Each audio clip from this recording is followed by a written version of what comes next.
bienvenue sur Modern Foot, oui, le numéro 10. Hein. Et oui, bientôt, on va fêter ses 1 an. Donc pour cette émission spéciale de Modern Foot, donc nous allons recevoir un invité, comme vous avez pu le faire. C'est savoir qui sera notre invité aujourd'hui. Donc pour ceux qui ont déjà voté, vous allez découvrir qui est notre nouvel invité parmi les gens que vous avez vus sur notre Instagram de Modern Foot. Donc je vous laisse accueillir notre nouvel invité.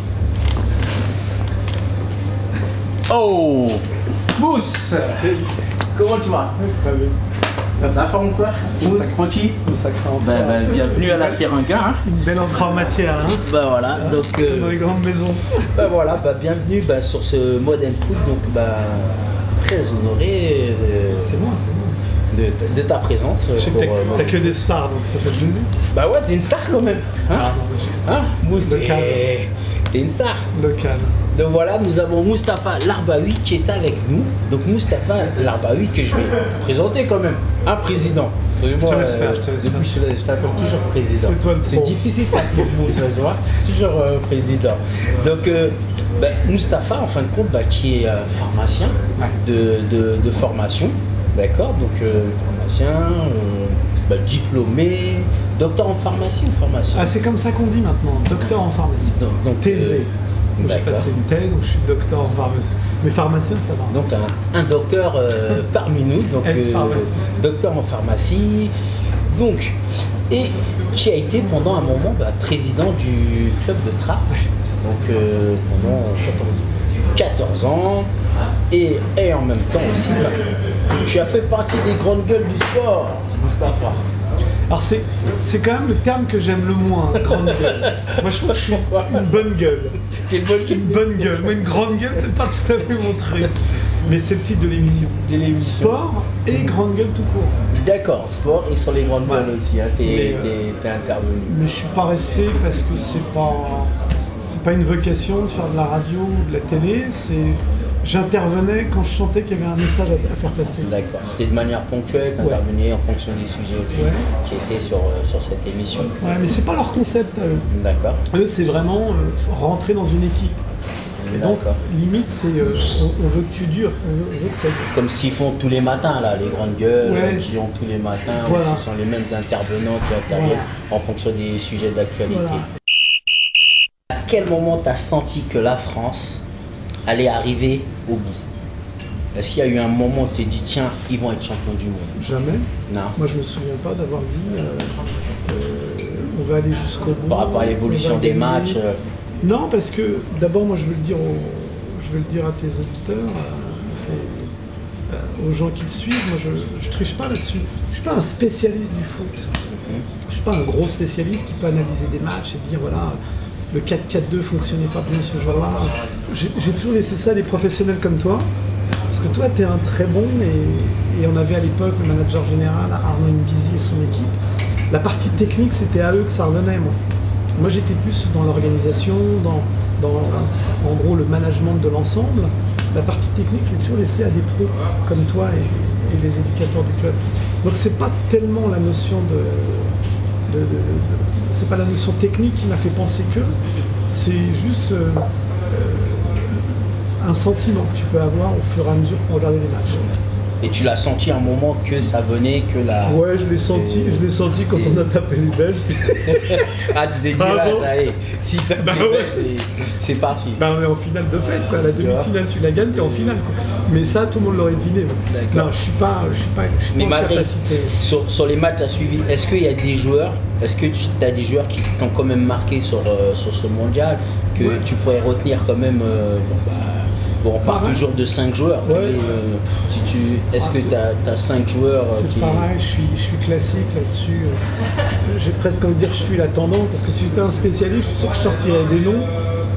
Des gens diraient. Ce qui m'intéresse, c'est que tu dises ces noms, et ces noms-là, c'est peut-être, tu vois, c'est ta Non, justement, c'est classique. Est-ce que tu vas dire toujours les mêmes? Non, moi c'est classique, j'ai adoré Platini.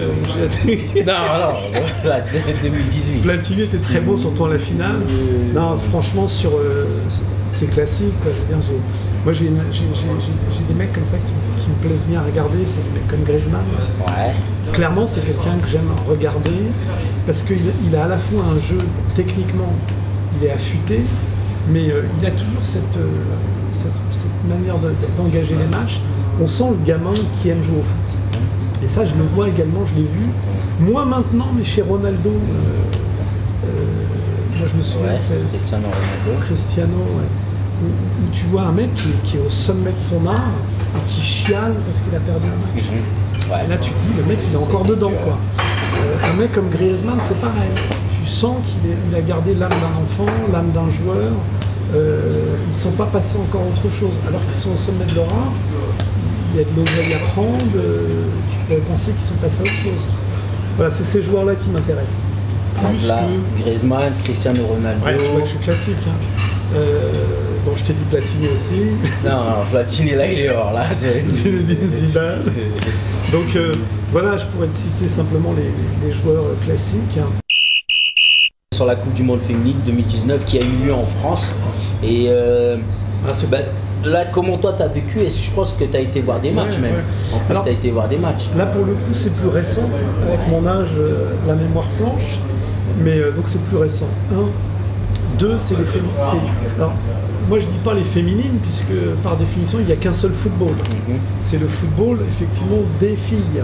Le football est le même, c'est les mêmes règles. Donc il n'y a pas de football féminin et football masculin, c'est un football. Mais des féminines comme tu le dis. C'est plus récent et puis surtout j'y suis allé souvent. J'ai vu plusieurs matchs, dont le France-États-Unis. France, ouais, c'est un très beau match. Donc j'ai vu plusieurs matchs. Je me souviens surtout de celui-ci. J'ai vu le match de lancement, l'ouverture de la Coupe du Monde. Je ne saurais pas te dire ce que c'était. France, tu vas m'aider? Sur l'ouverture, il y a encore un maillot à gagner. Là. Il y a un maillot à gagner. Le premier match, c'était quoi? C'était France, je sais plus, France-Suède. Et le pire, je pense qu'on y était en plus à ce moment d'ouverture, si je ne me trompe pas. Alors donc moi j'étais concerné parce que je suis très concerné par le football joué, pratiqué par les filles, parce qu'au club de foot, peut-être qu'on en reparlera tout à l'heure, on a créé une section féminine et puis on travaille beaucoup ensemble sur les sections féminines. Donc j'y étais invité. Voilà, donc on a vu la finale. Hein. Finalement, la finale c'était France-États-Unis. Après, c'était. Ils ont déroulé pour les Américains. Pour toi, tu penses que c'était un peu le match qui était une finale avant l'heure Est-ce que maintenant, par rapport à cette Coupe du Monde, est-ce qu'il y a une équipe ou des joueuses qui t'ont marqué? C'est de savoir aujourd'hui sur ce que tu as regardé, est-ce que tu as une équipe qui t'ont marqué quelque part? C'est une émission où on dit tout. Hein. Franchement, non, parce que je l'ai toujours dit, moi, par rapport au foot, je ne suis pas dans la technicité, je ne suis pas à regarder techniquement tel joueur, etc. C'est plus des émotions que j'aime. Mais donc celle qui t'a procuré peut-être plus d'émotions?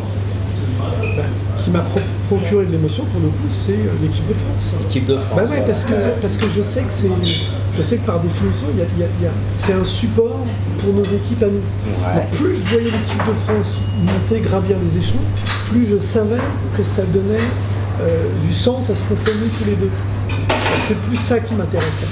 En gros, c'est comme la tête de gondole quoi, dans un supermarché, la tête de gondole, et puis là, la tête de gondole, c'est eux, comme l'équipe de France d'ailleurs. Donc je sais que c'est important pour le travail qu'on fournit. Si tu me dis ça, donc maintenant, on va te poser cette question qu'on pose toujours à nos invités. Donc tout le monde a été surpris, par exemple, de la non-sélection d'une des meilleures buteuses du championnat à l'époque, la jeune Katoto.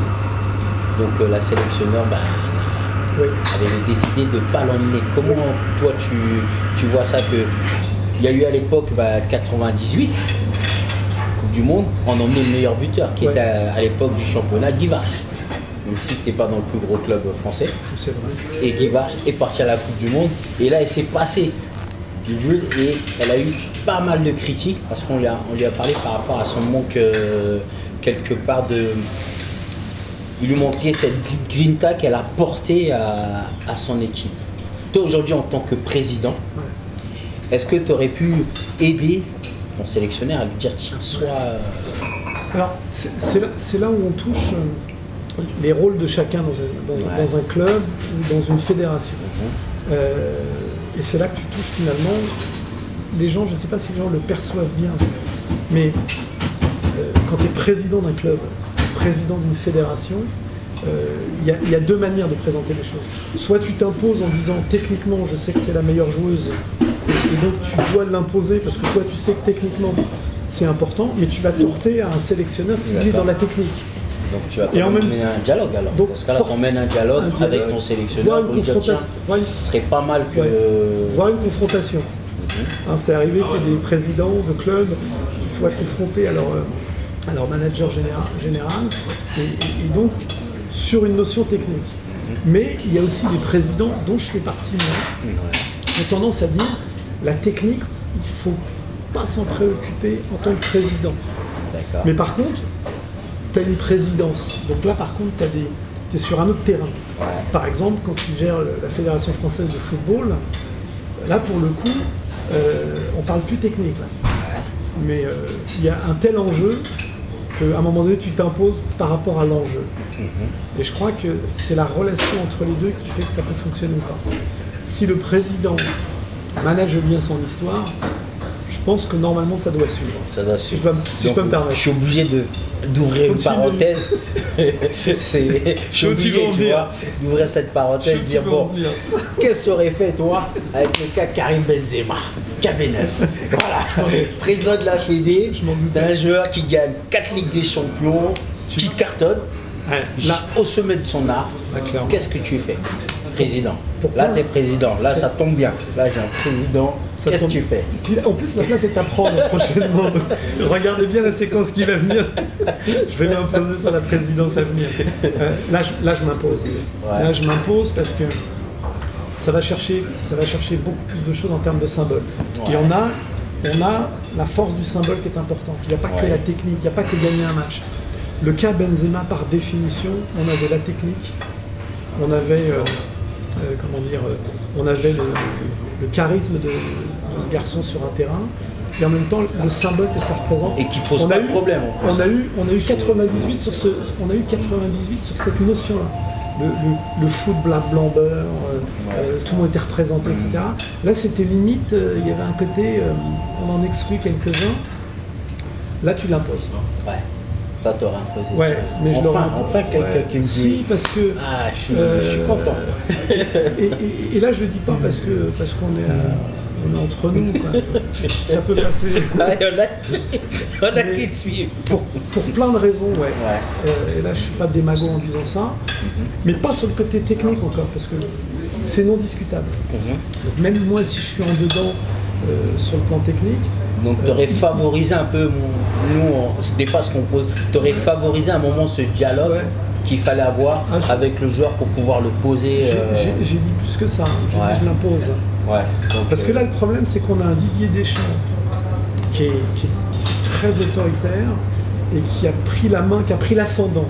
En gros c'est le terrain qui parle, c'est la technique qui parle et je sais de quoi je parle. Et ça c'est ma façon de faire aussi. Enfin là on est en Coupe du Monde, c'est le drapeau, il y a plusieurs forces symboliques derrière. Tu dois imposer ça aussi, tu dois faire passer ce message. Maintenant à la fin c'est qu'il est champion du monde, donc il avait raison après. Il a raison techniquement. Mais on a quand même manqué l'occasion de faire passer d'autres messages, parce que faut pas me faire croire qu'avec Benzema on aurait perdu. On aurait gagné. Donc, on a gagné sans Benzema, on aurait gagné avec Benzema. Du coronavirus. Est-ce que tu peux nous expliquer pourquoi je t'en parle? C'est que on vient d'apprendre qu'il y a un ancien joueur de la Juventus qui soi-disant serait atteint du virus, donc un jeune joueur qui joue avec les U23 de la Juventus de Turin, qui est actuellement en série C. Et donc il a été obligé de plus ou moins d'être écarté de l'équipe. Alors est-ce que toi tu peux nous expliquer un peu ce virus pour le coup on est sur le sujet de la santé. Et là pour le coup il faut être un peu sérieux.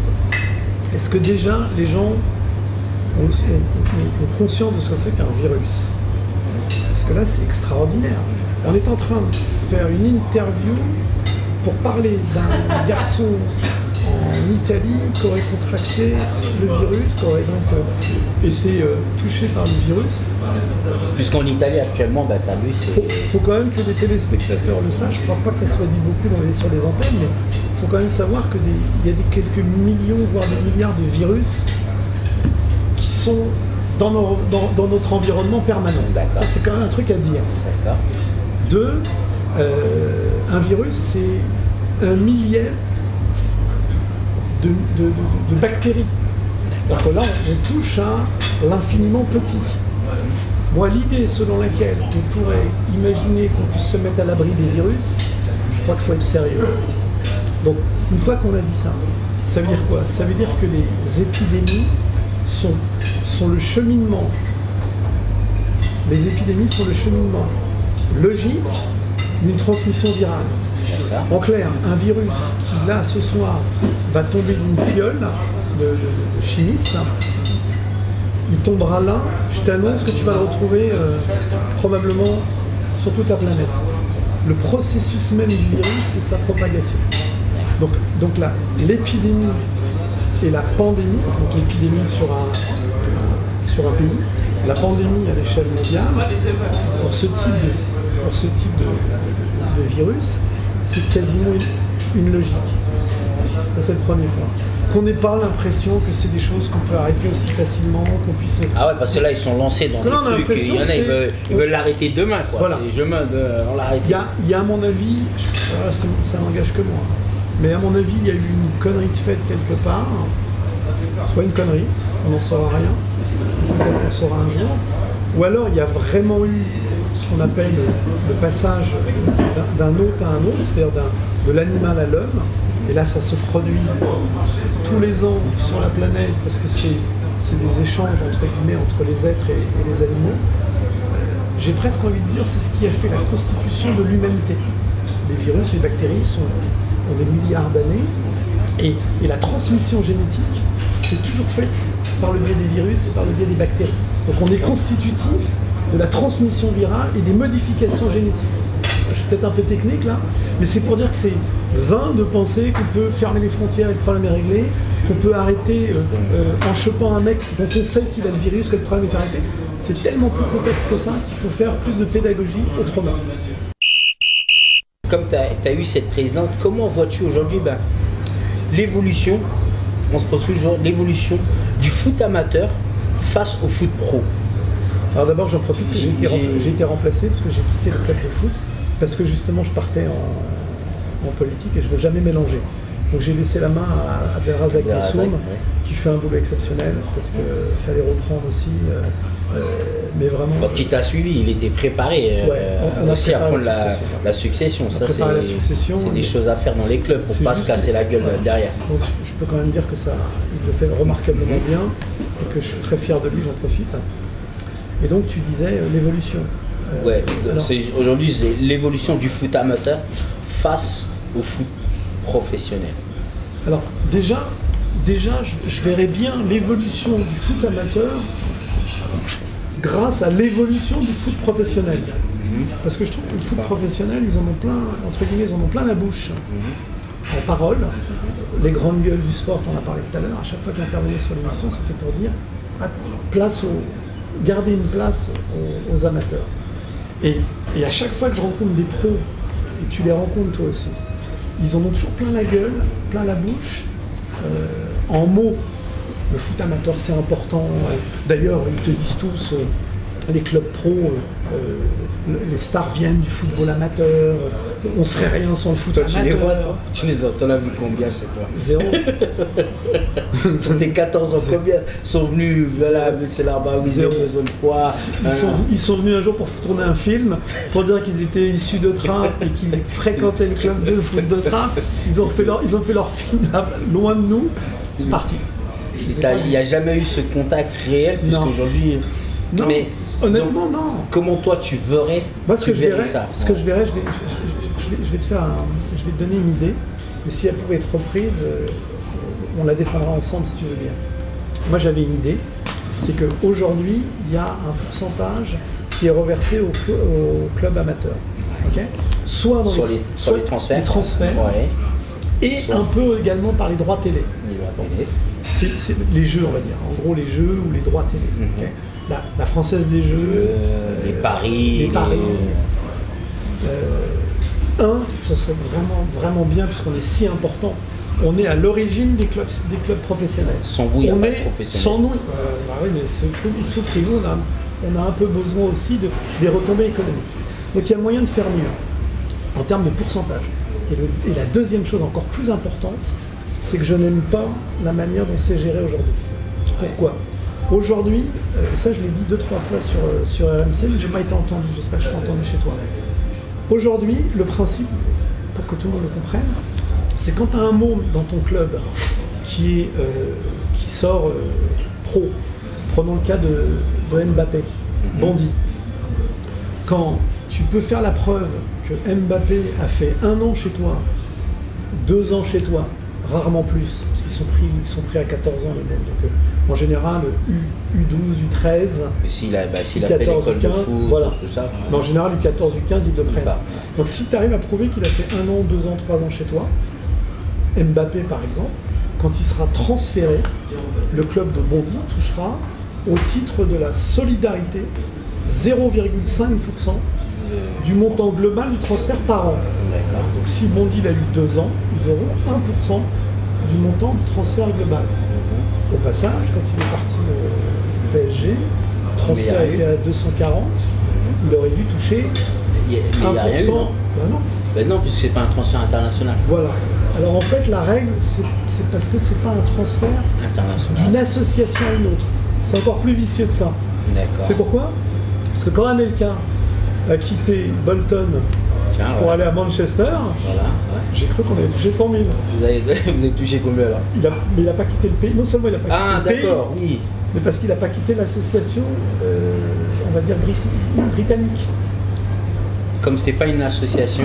Comme Mbappé, qui est passé de son club au PSG, il n'est pas parti sur un transfert international. D'accord. Et donc pareil pour rien pour vous. Alors que normalement tu dis il aurait fallu une règle qui permette aux clubs comme vous de pouvoir toucher quelque chose sur des gros transferts. On arrête l'hypocrisie sur l'histoire des associations ou entre nous. On a l'impression que c'est une manière de gratter. C'est-à-dire qu'en gros ça éviterait quelques transferts. Non. Tout transfert, les clubs amateurs touchent. Donc là, Bondy aurait dû toucher. Ça, c'est le premier point. Mais par contre, la règle supplémentaire, c'est que je ne trouve pas ça normal non plus qu'un club comme Trapp, Bondy ou les autres touche la totalité. Imagine Trapp touche 2 briques parce qu'il a fait 2 ans chez moi. Qu'est-ce qui fait que je mérite 2 millions d'euros et pas Elancourt? C'est juste que tu partirais sur une répartition, le fait qu'il soit d'une région. Par exemple, toi, au moins la Ligue. Un touche la plus grosse partie, le club formateur au plus ou moins qu'il a accueilli. Un pourcentage. Et aussi pour la Ligue qui va alimenter. Parce que c'est tout con, l'achat de chasubles, de ballons, c'est des conneries, hein, mais les gens ils savent pas qu'on a besoin de ça. Anelka qui habitait Elancourt, il a fait ses 2 ans à Trappes, on a touché 2 fois 40 000 euros quand il est parti au Fenerbahçe et qu'après il est retourné à Bolton. On a touché 2 fois 40 000. Mais très sincèrement, il fait 2 ans à Trappes, il les aurait fait à Montigny, Maurepas et Elancourt, ça aurait été le même joueur. Anelka était déjà Anelka. Et tous les clubs sportifs amateurs sont en capacité de gérer nos mondes. Toi, éducateur à Trappes, c'est toujours Teddy, tu aurais été le même éducateur à Elancourt, tu aurais été le même éducateur et tu aurais eu le même monde. On dirait que c'est presque la roulette, entre guillemets.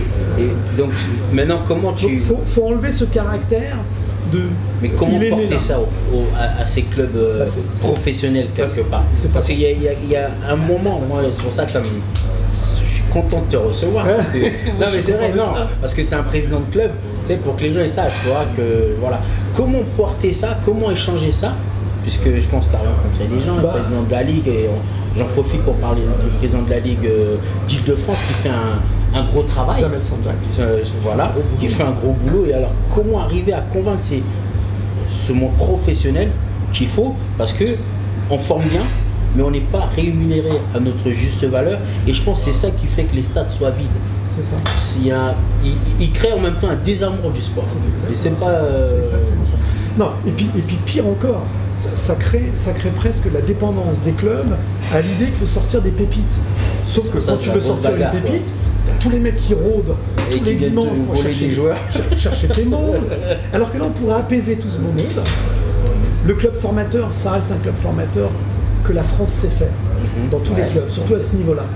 Donc, je préfère qu'on rétribue l'organisation globale du football amateur, en répartissant mieux les sommes, en donnant une petite prime au club qui a reçu Anelka, notre ami Mbappé, etc., une petite prime on va dire, pour le remerciement, mais que la grosse partie aille dans une caisse commune et qui soit gérée par la Ligue, par exemple, ou la FFF.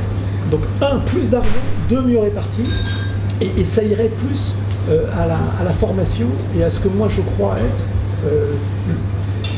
On forme beaucoup nos mômes, on va dire en termes de technique et en termes on va dire de physiologie et de musculation, mais on a besoin de les former aussi au niveau du mental. Donc, est-ce qu'il faudrait un meilleur accompagnement, on va dire aujourd'hui des gamins, et je dirais même des parents?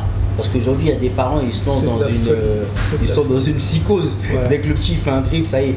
Moustapha, mon fils, il joue bien, qu'est-ce que vous faites? C'est exactement ça. Les mômes sont devenus une seconde vie pour les parents. Le père qui n'a pas réussi dans son truc, il revit le truc au travers du môme. C'est bien, hein, c'est important pour la passion. Le problème, c'est que si ça reste au niveau de la passion du foot, c'est bien parce qu'il transmet la passion. Le problème, c'est quand ça dépasse et que la psychologie du père prend le pas sur la psychologie du môme, ça fait des dégâts. Donc si on apaisait au niveau du pognon, on aurait à mon avis un apaisement au niveau de l'éducation. Donc tu penses que le foot amateur quelque part, parce que je pense que moi comment je vois la chose, tu me diras, c'est que on a vu aux États-Unis comment ils font avec ce qu'on appellerait le monde amateur, à l'université, au collège. Comment ils arrivent quand même à faire que ce soit suivi, que le club ait son importance dans la ville, dans la région aussi. C'est presque fou de dire, on pourrait comment dire, regarder ce qui se passe aux États-Unis. On a peur de le dire, parce que quand on pense aux États-Unis, on pense tout de suite justement au pognon, au business américain, c'est très business. Paradoxalement, ça me paraît plus intelligent.